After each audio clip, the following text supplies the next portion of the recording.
Assalamu alaikum wa rahmatullahi wa barakatuh.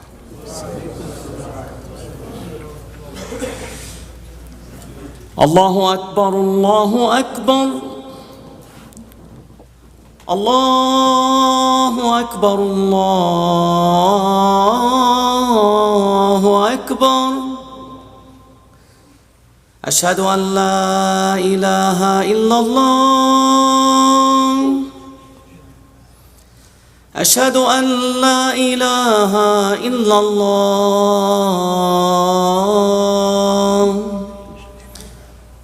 أشهد أن محمد رسول الله. أشهد أن محمد رسول الله.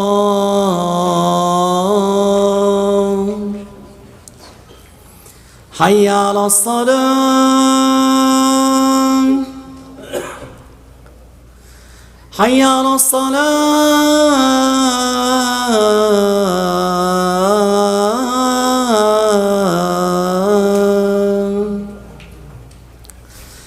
حي على الفلاح. حي على الفلاح.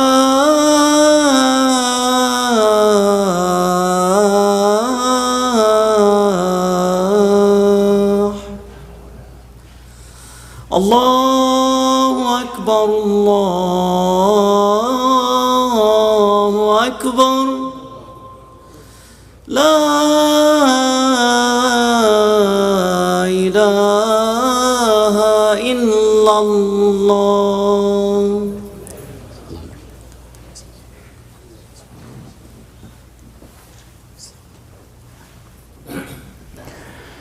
الحمد لله رب العالمين والعاقبة للمتقين والصلاة والسلام على أشرف الأنبياء والمرسلين سيدنا محمد وعلى آله وأصحابه أجمعين. أشهد أن لا إله إلا الله وحده لا شريك له وأشهد أن سيدنا ومولانا محمدا عبده ورسوله. قال الله تعالى في كتابه العزيز: يا أيها الذين آمنوا اتقوا الله حق تقاته ولا تموتن إلا وأنتم مسلمون. وقال سيدنا رسول الله صلى الله عليه وسلم: اتق الله حيثما كنت، أو كما قال عليه الصلاة والسلام. صدق الله العظيم وصدق رسوله الكريم. اللهم صل على سيدنا محمد وعلى آل سيدنا محمد وبارك وسلم. Every single person in this world who is alive today, and every single person who came in the past, and every single person who will step foot in this world is seeking Allah subhanahu wa ta'ala, whether they know it or not. Every single person who's looking for love in this life is in actuality seeking al-wadud. Any person who is seeking peace in his or her life is seeking a drop, seeking a fragment, seeking something from as-salam, the source of all peace. And anyone who's looking for truth is in reality looking for al-haq subhanahu wa ta'ala. You and I were like those fish, the salmon, that they're born in a certain river or stream, and they spend the first part of their life going with the flow downstream until they make it to the ocean. And at some point their instincts kick in and they turn around and they find that same mouth of that same river they came out of, and they start going upstream against the grain, against the flow, until they reach that same tributary that they were born in. And if they've survived, they complete their life cycle there. Allah subhanahu wa ta'ala, He says, Ya ayyuhal insan, innaka kadihun ila rabbika kadihan famulaqi. That, O humanity, you are toiling towards your Lord with great effort, and you will meet Him. Each of us is on our way back to Allah Ta'ala. The question for us is, are we going to go back to Him in a meandering path, blindly? Or are we going to open our eyes and take a straight path? Allah Ta'ala, He teaches us, and our deen teaches us, that if we want to have happiness in this life, it's easy to go with the flow. But at some point, we have to go upstream against the nafs, against dunya, in order to achieve real, lasting happiness in this life and the hereafter. But to understand that, we have to understand two things. The first is the problem with blindly seeking happiness in this life. And the second is the solution that our deen gives us. So first, what could be the problem with seeking happiness? We learned yesterday that our entire country is built on this idea of life, liberty, and pursuit of justice, and the right to pursue happiness. This is supposedly what it is. Who could be against happiness? Your own biology reinforces it. When you're a child and you eat something sweet, your brain releases dopamine and you feel good and you want more of that. When you fall down, you have a scrape or you break a bone, God forbid, then you feel, I'm not going to do this again. If your parents give you a healthy dose of shame, or maybe a not so healthy dose of shame, then you realize, I'm not going to do that. You are governed by seeking pleasure and avoiding pain. But the problem with that is that at some point, that doesn't serve you anymore. I'll give you an example. We're in summer vacation, and the first day of summer vacation for students, a couple of weeks ago, what happens on that first day? You take a young man who's done with final exams, and the first thing he's going to do on that night, he's going to fire up his video game system, and he's going to be on that until 3 a.m., and he's going to be having the time of his life. He's not going to care about sleep. He's not going to care about food. He's not going to care about going to the bathroom. He's just going to enjoy himself. Alhamdulillah. As long as he prays Fajr, it's all good. But you take that same young man, and you fast forward now until the end of summer. And it's not 3 a.m., it's 3 in the afternoon. Same person, same video game, and he feels horrible. He feels like this is something that used to make me feel happy. This is something that used to make me feel good, and now I don't get anything from it. At the same time, he can't get away from it because he says everything else is too boring. The first time I gave this example, a 13-year-old came to me after the salah, and he told me he was scared. I said, what are you scared of? He said, I'm scared that you're watching me because that's exactly what happens to me. I said, this is what happens to everybody, because that's what those machines are made to do. They're made to ramp up your dopamine until you get to such a high level that you can't reach that anymore. And then everything else feels terrible. Some of the old folks think, this is the problem with these video games and the youth. But no, it's the same thing with your phones. You get on your phone in the morning, you see something interesting, and then fast forward to the end of the night, you're laying in bed, you're looking at your phone, and you're scrolling. And you've seen everything that you could possibly see on your feed for that day. There's nothing new. You know that the blue light is destroying your sleep. You know that you need to get to bed because you have to go to work. But still you're scrolling. It's so common, we have a name for it. We're revenge procrastination. Doom scrolling. Because we all do this. You're seeking pleasure and you're avoiding pain. It's not serving you anymore. Some people say, okay, all this entertainment, we don't need it. Good Muslims, we don't get involved in that. But there's one thing that every Muslim, even the most pious person, gets involved in. When we're having a meal with a feast with our family, we remember kulu washrabu, and there's another part of the verse, but it fades from memory. And we eat. And how can you avoid that? It's part of life. There's no way that you can. And to show somebody something special, we make good food for them and all of these things. But I don't need to rattle off statistics for you about diabetes and obesity and all of these epidemics that are facing our country. I will just give you one example, that doctors today in developed countries are talking about a new type of obesity, neonatal obesity. That you have children who've never made a single food choice in their entire life because they're born with obesity. How does that happen? It's purely environmental. You can say the parents have to be more responsible. What about personal responsibility? Amazing. You go ahead and you look at where did this phrase personal responsibility come from? You look in Nexus databases, everything's published in English in journals and newspaper articles and all these things. The first people to use this term, personal responsibility, it was the tobacco companies in the 1960s and 1970s, because they realized that their product was killing people. So then they said, well, they have the freedom to use it or not, this highly addictive substance called nicotine, they have the freedom to use it or not, we just want them to exercise personal responsibility. And if you look at the commercials for the tobacco industry in the 1960s and 70s, there's nothing about personal responsibility. But some of us, I'm too young to remember tobacco ads that time. But you don't need to remember, because all you have to do is look at the food ads today. You look at Coca-Cola and you see two people on a beach and one person is handing another person a bottle of soda and it says, share the love. It doesn't say share higher chances of chronic metabolic disease. It says share the love. You look at the children and the chip bags that we feed our children and it says open a bag of fun. I bet you can't eat just one. Why? Why can you not eat just one? Where did they get this type of advertising from? But it shouldn't surprise you, because those tobacco companies, they had to diversify their investments in the 1990s, so they purchased all the food companies, they purchased Kraft, they purchased Mondelez, they purchased these huge food conglomerates, and they took what they learned about advertising in the 1960s, and they used it on us today. And they know how to put enough fat, sugar, and salt into their products to make you want a little bit more, but never have enough nutrition to say, I've had enough. And then you live with that. And the video game companies and the phone companies, how do they make you look at the screen and keep your eyes there all the time? Because they hire consultants from Las Vegas. Because it's this predatory type of business model. It's in your pleasure and you're seeking pleasure, you're avoiding pain, it's not serving you at some point. So what's the point of all of this? It's to say that if you go with the flow, you get swept away. According to hadith, Sayyidina Rasulullah, he said that Sayyidina Isa alayhi salam said that person who seeks after the dunya, it's like a person who's drinking salt water. It makes them more and more thirsty until it kills them. So this is the problem with seeking happiness in this life, going about it blindly. What's the solution that our deen gives us? And it's something that's so simple. It's something that we've heard so often that we don't reflect on it enough. We don't realize how special it is. The solution for all these things is in seeking, psychologists will tell you, it's in seeking meaning in your life. You'll always prioritize meaning over happiness. But our deen can make it even more concrete for you that you seek the akhirah over the dunya. In every chance that you get, you seek the akhirah over the dunya. What does that mean? Hakim al-Ummah, Maulana Ashraf Ali Thanwi rahimahullah, was a great scholar from India. He gives an example of this. He says there were two friends. One friend was very rich and the other friend was very poor. So one day the rich friend, he goes to his poor friend. He goes to his poor friend and he tells him, I have so many problems in my life. I have so much stress in my life that I can't even enjoy the food that I eat. The poor friend, he hears this and he smiles. He says, you should come to my house. Because in my house, we eat the most delicious foods you can imagine.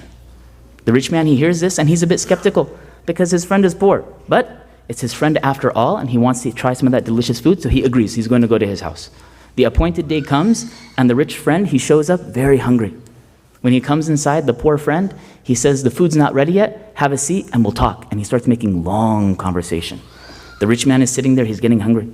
So then what does he say? He says, brother, is the food ready yet? He says, let me check. He checks. No, it's not ready yet. He keeps on talking, long conversation. The rich man's getting so hungry. He says, brother, is there anything in the house to eat? Because I'm so hungry. He tells him, all we have are the leftovers from yesterday. But that's just a simple vegetable curry and some old bread. You don't want that.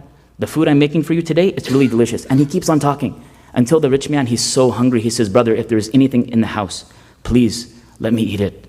So then he says, okay, but don't eat too much because the fresh food is coming. And he puts the leftovers from the previous day in front of him. And that rich man, he starts to eat like a wild person. Every single bite, he says, subhanallah, subhanallah, it's so good. He's eating and eating and eating. Until the poor friend, he sees that his rich friend has filled himself up. Then he says, the food's ready. He puts it in front of him. He says, try this. This is so good. The rich friend tells him, nothing's better than what I just had. I can't eat anymore. And that's when the poor friend turned it on him. He says, didn't I tell you that we have the most delicious food in this house? Because in this house, we eat when we're hungry. But for you, every time you have an inkling of this or that, you eat something or the other, and you don't even taste your food. Isn't that the way it is with us? That we're always filling ourselves. Think back just a few months ago to Ramadan. We all say Ramadan was the best time. Ramadan had so much barakah. Think back to a time when maybe you sat down for iftar and the food wasn't ready, and all you had were some dates and water. And when you ate those dates and water in Ramadan, in that moment, at that time, that was the best food you tasted in your life. You think back to Ramadan, when you sat down to eat, you had so much barakah in your time and in your meals, because when you sat down, you didn't sit to eat the whole night long. You had a small meal so you could make it for Isha and Taraweeh in the masjid. And then when you were finished, you went to your car and you went home, and you didn't have an hour extra to scroll on your phone or do something else, because every hour of sleep is precious because you have to wake up for Salatul Fajr. In other words, every single moment of that month, you were seeking something meaningful. You were seeking the akhirah, and it infused your life with happiness. This is not just anecdotal. This is not just me telling you something. Every single major university, every Ivy League school, Harvard or Princeton or Yale or Stanford, they all have courses on happiness. At Princeton University or Yale, one or the other, the happiness course is the most sought after course amongst all the undergraduate students. What do they teach you in that course? They teach you that seeking happiness, it represents a paradox. Because people who chase after happiness, they chase it away. Why? They say that people who chase after happiness, the first problem is they are always thinking, how can I maximize my happiness in this moment, rather than thinking, how can I savor and enjoy and have gratitude for this moment? Another thing that they do, second reason, is they misunderstand. They think that happiness depends upon the intensity of your happy experiences rather than the frequency of joyous events. I'll give you an example. Again, summer vacation. The students have a long time off. Some of the working adults, maybe they have a week off, maybe a little bit more or less. Your entire week could go by very pleasantly. You were happy. It was good. But sometimes, even if that happens, we think to ourselves, what if instead in that week I took a vacation to such and such place? Then I'd be intensively happy. But the research shows it doesn't always work out that way. Because when you go and take a vacation at that place, you still have all your mental and emotional baggage that you carry with you. You don't leave that at home. It doesn't actually just fix all your problems to go and spend a bunch of money at some place or the other. Third reason why people who seek after their own happiness are less happy, because they sacrifice meaning. They always discount the importance of meaning. Global studies, time and time again, in every culture across this world, they show that people who have a sense of meaning in their life are much more happy than people who are devoid of meaning, regardless of other circumstances. Give you an example. There are two types of job seekers. One person is seeking a job, and he's thinking that the nature of the job, the salary, the location, the benefits of that job, it's all going to make me happy. Another person is seeking a job, and she says, this job is in line with my vocation, my calling in life. I want to give every drop of blood, sweat, and tears for this job. Who's more happy? Again, the research, it bears it out. The second person is more happy. The second person who wants to give is more happy. So what does that mean for us? What does that mean for you and I? It means that what is Islam, what is the straight path? Imam Fakhruddin al-Razi rahimahullah, he said that Islam is worshiping the Creator and serving the creation. So you have to find your way to serve the creation. That's not something that I can tell you how to do. That's not something anybody can tell you how to do. That's something that you have to figure out for yourself. For some people in this time in their lives, that means standing up against the genocide that's taking place in Gaza. They dedicate their life to it, and that gives them meaning, and that's what they live their life out as. And happiness follows. For some people, it means teaching and preaching. For some people, it means learning and spreading the Quran. For some people, it means helping the homeless. For some people, it means working in the masjid. For some people, it means making a lot of money to bankroll all of those activities. For everybody, it's going to be different. But for each of us, we have to remember that we're not like the fish, that we're going back to our source blindly, meandering this way and that way. Allah Ta'ala, He gave us a straight path. So we open our eyes and we realize no matter what's going on in my life or your life, we're all seeking al-wadud. We're all seeking as-salam. We're all seeking al-haq subhanahu wa ta'ala. And Allah Ta'ala gave us a path to reach Him. May Allah Ta'ala give us tawfiq that we understand something that's meaningful in our life. And may Allah Ta'ala give us the happiness along the way in this life and the next. أقول قولي هذا وأستغفر الله لي ولكم ولسائر المسلمين فاستغفروه إنه هو الغفور الرحيم.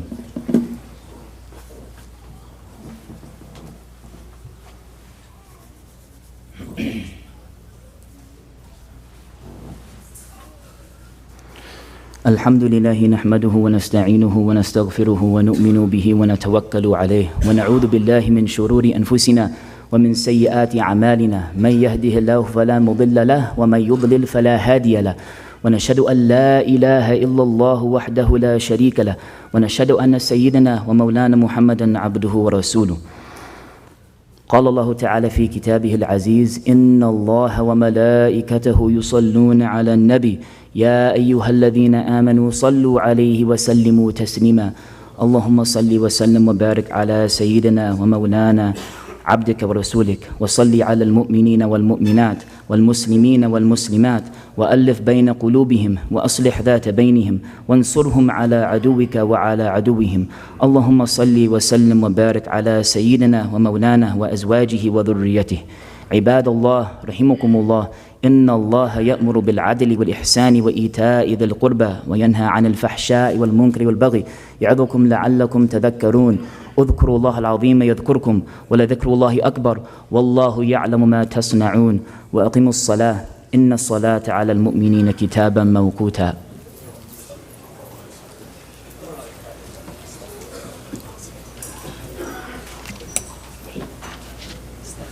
الله أكبر الله أكبر أشهد أن لا إله إلا الله أشهد أن محمد رسول الله هيا للصلاة هيا للفلاح قد قامت الصلاة قام الصلاة الله أكبر الله أكبر لا إله إلا الله.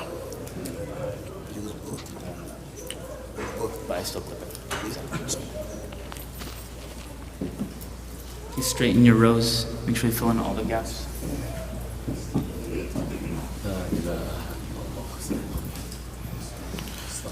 Allahu Akbar.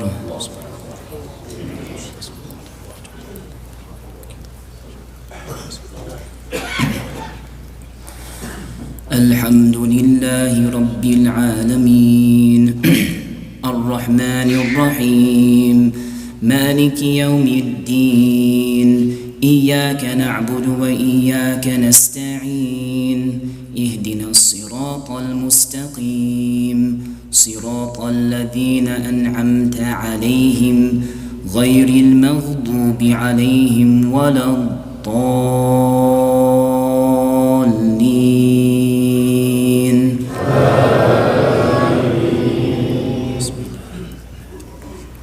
والعصر إن الإنسان لفي خسر إلا الذين آمنوا وعملوا الصالحات وتواصوا بالحق وتواصوا بالصبر. الله أكبر.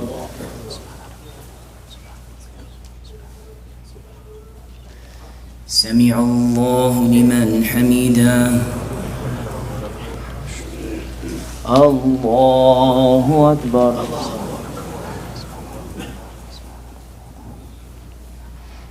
الله أكبر.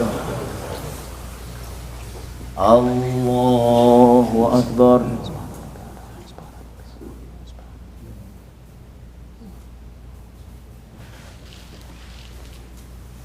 الله أكبر. الحمد لله رب العالمين الرحمن الرحيم مالك يوم الدين إياك نعبد وإياك نستعين اهدنا الصراط المستقيم صراط الذين أنعمت عليهم غير المغضوب عليهم ولا الضالين.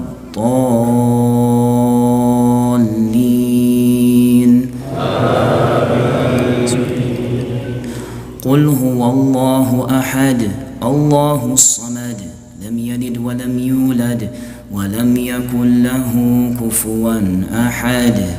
الله أكبر. سمع الله لمن حمده. الله أكبر. الله أكبر. الله أكبر.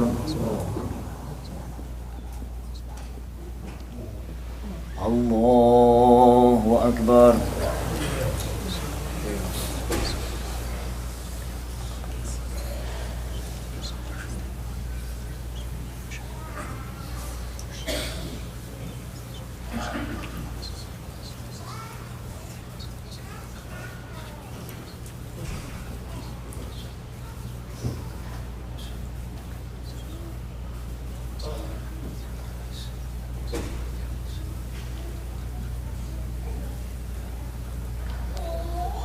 السلام عليكم ورحمة الله. السلام عليكم ورحمة الله.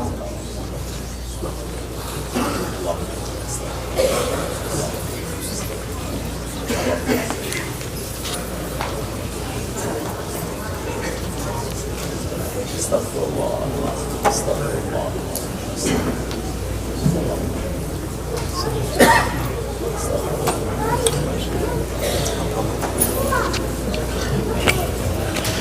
Assalamu alaikum wa rahmatullah. I just want to say Jazakallah khair to Ustad Thomas for giving the beautiful khutbah. May Allah subhanahu wa ta'ala accept from him and guide us all. Ameen. On your side, please make sure you donate generously and stop by the table to pick up lunch. We have some food for sale on your way back to work. Tonight, alhamdulillah, we have our third session of our Salahuddin series with Ustaz Hassan Alban. Again, we'll have food for sale tonight. We have Bubba's Tacos. They'll be setting up around Asr time, maybe 6:15 inshallah. And then the program begins sharp at 7 p.m. The talk begins, and we'll go to Isha, which is at 9:35. Next Saturday, alhamdulillah, we have Ustd Thomas coming back. We have a whole bunch of other professionals in the community. We have our Career Expo. That'll be next Saturday, not tomorrow, but the 13th inshallah. It'll go 11 a.m. to about 3 p.m. We also have a guest speaker, Sheikh Joe Bradford. So the Career Expo is for people that are graduating high school, college, or looking to shift into different careers, where they'll be able to come, network, and also talk to people in different careers about their experiences and feedback, and kind of behind the scenes look, so people kind of get an understanding for what different careers actually look like. On Thursdays, alhamdulillah, we have our seniors group now. They meet around 10:30, 11 o'clock, and they go till about Dhuhr. So please make sure you come out for that, inshallah. And Jazakallah khair. Assalamu alaikum.